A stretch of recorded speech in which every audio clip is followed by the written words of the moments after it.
నమస్కారం అండి. నా పేరు ఉమామహేశ్వర్ శాస్త్రి, సత్యనాపురం, విజయవాడ. నా ఫోన్ నెంబర్ వచ్చి 9247851738.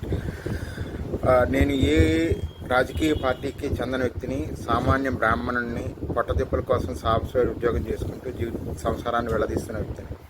నేను ఇవాళ ముఖ్యంగా మీ అందరికీ చెప్పాల్సింది ఏమిటంటే, వైసీపీ నాయకుల మీద 2019-24 మధ్య చాలా అక్రమాలు చేశారని రకరకాల కేసులు ఈ గవర్నమెంట్ వచ్చిన తర్వాత ఇనిషియేట్ చేసింది. ఈ కేసులు ఎందుకు వీగిపోతున్నాయి, మూల కారణం ఏంటి, దాన్ని నాకు ఉన్న లీగల్ పరిజ్ఞానంతో మీకు ఒక ఎగ్జాంపుల్ తీసుకుని మరీ ఎక్స్ప్లెయిన్ చేస్తాను. దయచేసి వీడియో పూర్తిగా చూసి 10 మందికి ఫార్వర్డ్ చేయవలసిందిగా ప్రార్థన.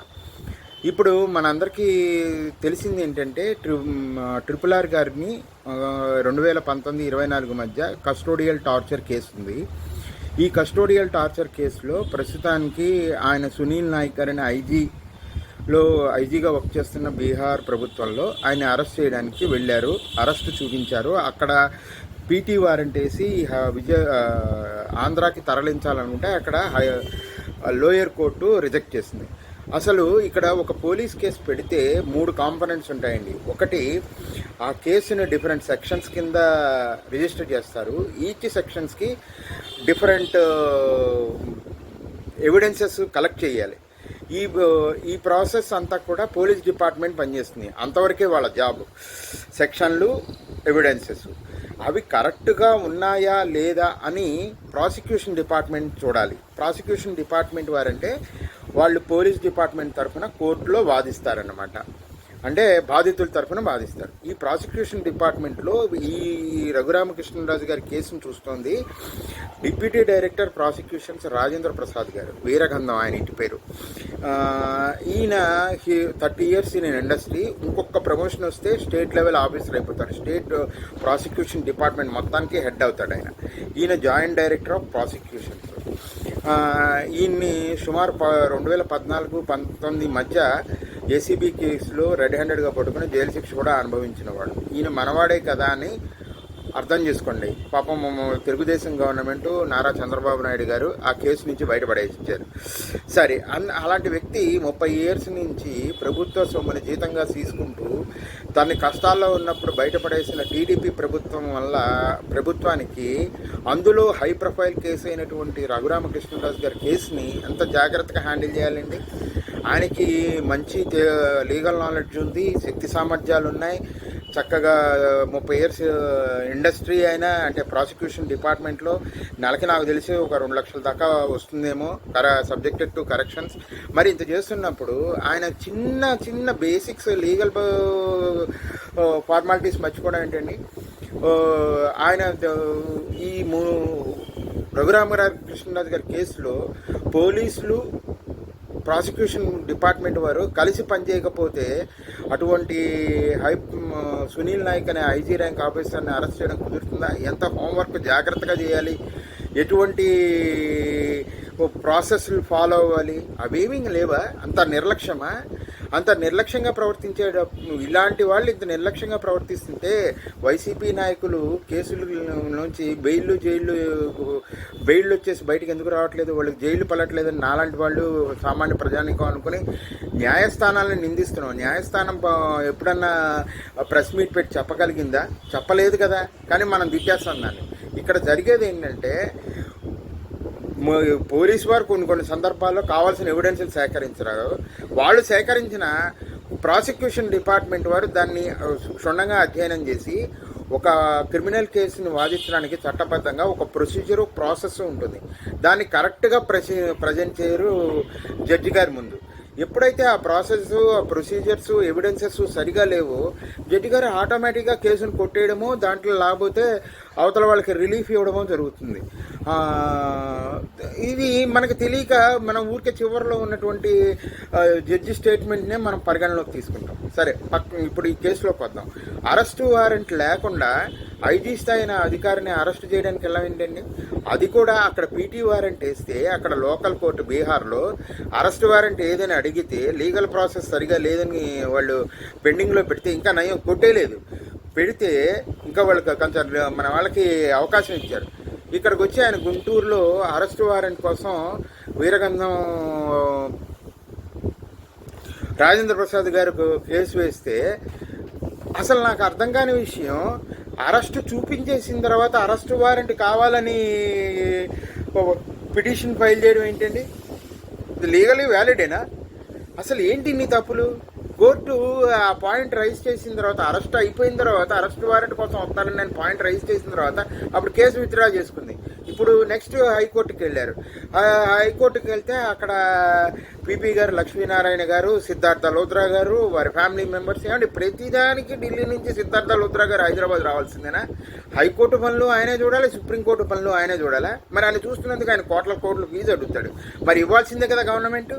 మరి ప్రాసిక్యూషన్లో ఉన్నటువంటి ఇంత పెద్ద లాయర్లందరూ లక్షల జీతాలు తీసుకుంటూ ఒక చిన్న అరెస్ట్ వారెంట్ని లోకల్ కోర్టులో తీసుకోలేనప్పుడు అసలు ఆ డిపార్ట్మెంట్ ఎందుకు? ఆ డిపార్ట్మెంట్లో ఇటువంటి వ్యక్తులు ఎందుకు? సరే, ఈ వ్యక్తి ఇటువంటి వ్యక్తి, ఇందులో జరిగిన లోపాలు ఇవి. సరే, సిద్ధార్థ లోద్రా గారు వచ్చారు, ఆయన వాదనలు ఆయన వినిపించారు సైటేషన్స్తో. సరే, సునీల్ నాయక్ గారిని మార్చి 5 నుంచి 9వ తారీఖు లోపల సహకరించమని కోరారు. ఎందుకంటే సునీల్ నాయక్ గారి యాంటిసిపేటరీ బెయిల్ వేశారు కాబట్టి. అసలు యాంటిసిపేటరీ బెయిల్ కూడా ఇన్వాలిడ్. అరెస్ట్ చూపించిన తర్వాత యాంటిసిపేటరీ బెయిల్ ఏంటి?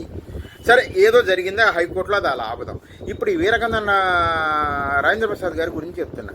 2019లో పూనూరు గౌతమ్ రెడ్డితో కొల్లుడయ్యి నా మీద ఆయన విధులకు భంగం కలిగిస్తున్నానని విజయవాడ సిటీ సివిల్ కోర్టులో నా మీద క్రిమినల్ కేసు వేశారు. ఈ పూనూరు గౌతమ్ రెడ్డి ఎవరు? మా స్థలాన్ని, పూర్వీకులు 5 కోట్లు విలువ చేసే స్థలాన్ని కబ్జా చేసి అందులో ఎటువంటి మున్సిపల్ కార్పొరేషన్స్ పర్మిషన్స్ లేకుండా 5 అంతస్తుల బిల్డింగ్ 3 అంతస్తుల బిల్డింగ్ కట్టిన వ్యక్తి. ఇతని మీద 50 క్రిమినల్ కేసులు ఉన్నాయి, 2 కోకా కేసులు ఉన్నాయి, 2 రౌడీ షీట్లు ఉన్నాయి.